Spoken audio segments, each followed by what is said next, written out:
You heard the utter disbelief at Donald Trump's presidential immunity argument when Trump's lawyers made their case last month to the federal appeals court. And that was from the lone Republican-nominated judge on the three-judge panel, Judge Karen Henderson.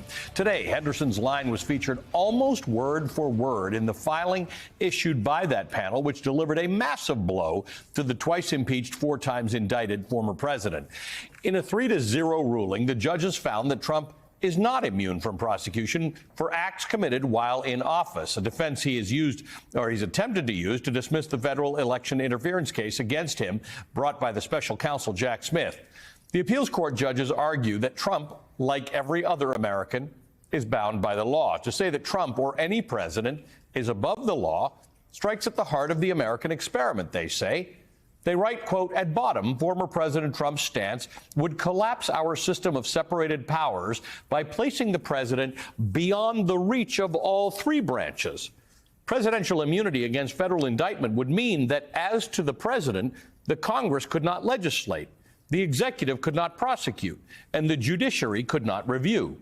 We cannot accept that the office of the presidency places its former occupants above the law for all time thereafter. So now begins a race against the clock.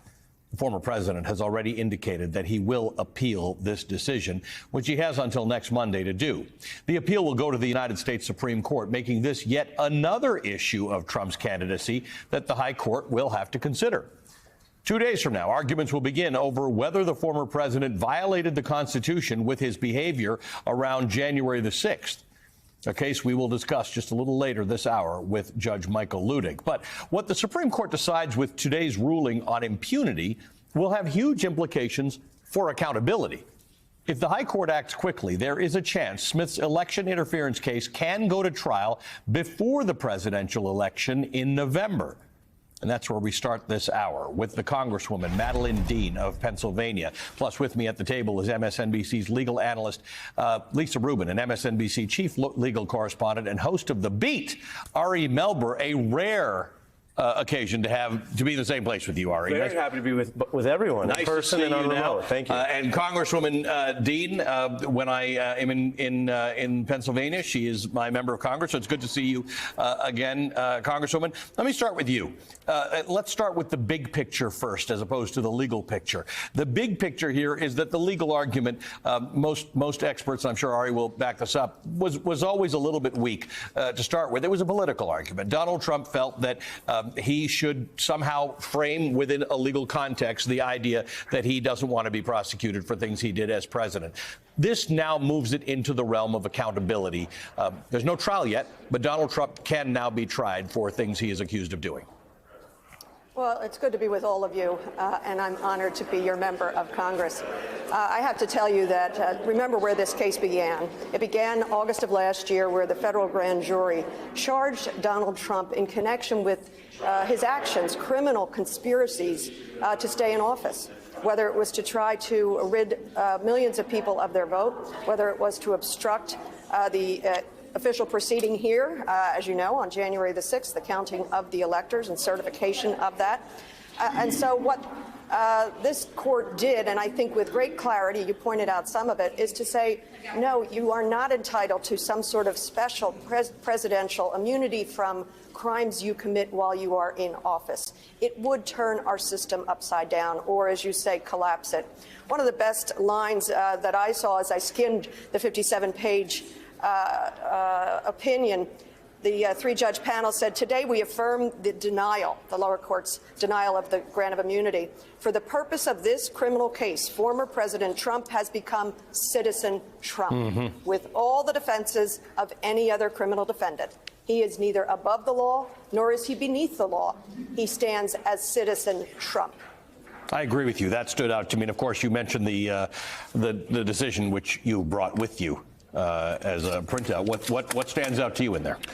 This decision, which is historic, it is now a precedent. It could be, as you and others have pointed out, reviewed by the Supreme Court, or they might just let it stand. And it says, for the first time ever, at an appeals court level, that a former president can not only be put on trial, which I think most lawyers knew, that's why Nixon took the pardon, but can even be put on trial for alleged conduct or activities in office that may have so thoroughly and clearly cross the line, that they are criminal in nature and not part of being president. That's a big deal. And so I think what jumps out to me is that this was written in a way to stand. It is very detailed. It has long sections on jurisdiction, other issues.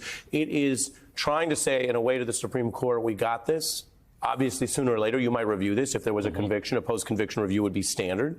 There have been politicians who've been spared by that process, and this defendant, like any, is afforded that. But they seem to be saying, maybe just let the case go forward from here. Let Jack Smith try this case, because it's written in a very thorough, clear, and fair way. So is it your sense, Lisa, that there are various options as to where this can go next? This doesn't just immediately move to trial, although Tanya Chutkan is now thinking about when that trial is going to be. What are the possibilities for what happens immediately now? I mean, it could be anything, Allie, from a very swift denial of even Supreme Court review by that court to the court holding on to briefing on whether to grant review for several months. And that's what I call the Gerstein option after Josh Gerstein of Politico, who warned last week that the longer it took the D.C. Circuit to render this opinion, it may be that they were giving the Supreme Court an excuse to hold this case over until the next term of the court. As Ari well knows, the terms of the Supreme Court run roughly from October, the first Monday in October, to the very end of June. And of course, they do some work during the summer months. But if they were to hold it over until the next term, that would effectively mean no oral argument until next October. That makes the possibility of a trial prior to the election an absolute nullity. Congresswoman, one of the things that the Trump legal team argued before the court was that if you do this, if you do not allow the president to have this immunity, presidents are just going to it's going to grind to a halt everything the presidents do, because they're just going to constantly be worried about if they lose the next election, the new president will prosecute them. In it, there were two flaws. One is the idea that this is a prosecution by a new administration against a former administration, but more importantly, this court deemed in its decision that, in fact, being able to hold a president liable for crimes committed that are not part of the execution of his duties would be a positive incentive. That would actually, presidents should look over their shoulders if they're going to commit a crime in office. Well, think about it. We've run this country for almost 250 years. Have you ever heard a candidate for president or a sitting president or a former president say, yes, I want to run on the basis that I'll be immune from any crimes that I commit should you elect me? It's an absurdity on its face. Of course, we have not ground to a halt. Former presidential work has not ground to a halt because you're actually held to account. You're held to the law. That is exactly what should happen. We had a president resign because he was unable to uphold the law. So I find it just an absurdity, and that's what I'd like citizens to know. Beyond all the legal isms around this is literally a candidate for president who is trying to run for president by saying, when I'm president again, I want to be and believe I should be immune from any criminal prosecution. We're right back to I could shoot somebody on Fifth Avenue. Yes, or in the case of this particular trial, Ari, Navy SEAL, SEAL Team 6 can be sent to murder someone. Donald Trump put out a post today on True Social. It's long and involved and has capitalizations where there shouldn't be any. But the last three words are all caps: save presidential immunity. Like, that's become the thing, that now it's not just whether I'm on trial or not, but now presidential immunity is a thing that requires being saved because the Biden administration and this corrupt court decided that he's not immune from this. Yeah, I think it's hard to take that seriously. As a criminal defendant, he's afforded many rights, and those include being legally presumed innocent. So it's a very long road and high bar. But no, you don't really want to have immunity for someone with those level of powers even after they leave office. And to remind everyone, no one is saying here, for example, that a sitting president who orders a military operation that goes wrong is going to be tried the next day for murder, and thus they cannot prosecute war powers. We're nowhere near any of that. It's not that movie.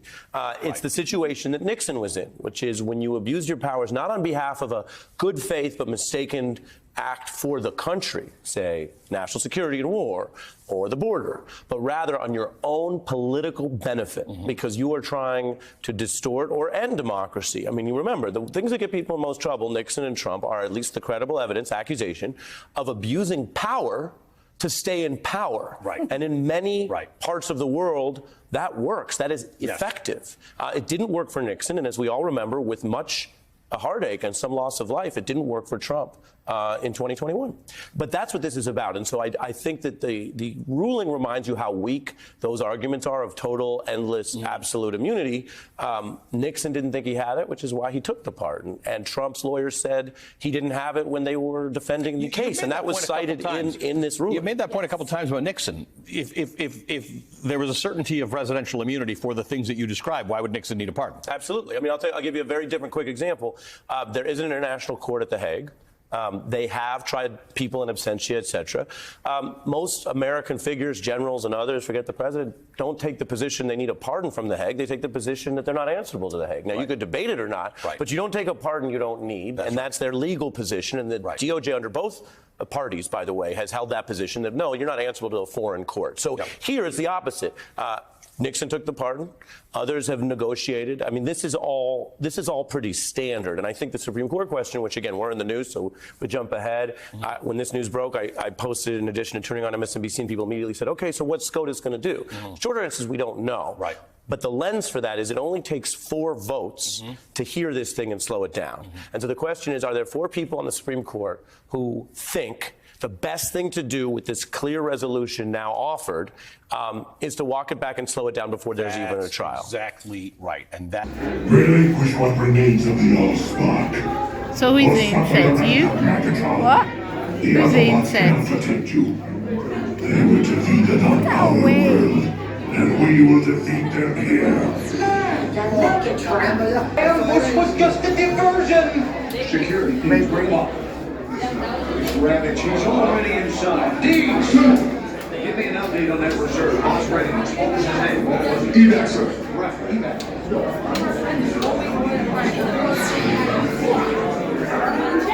She's right in front.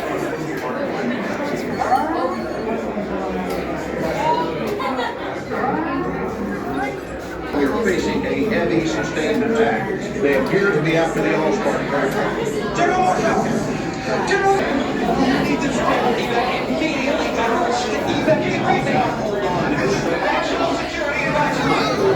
Stay down!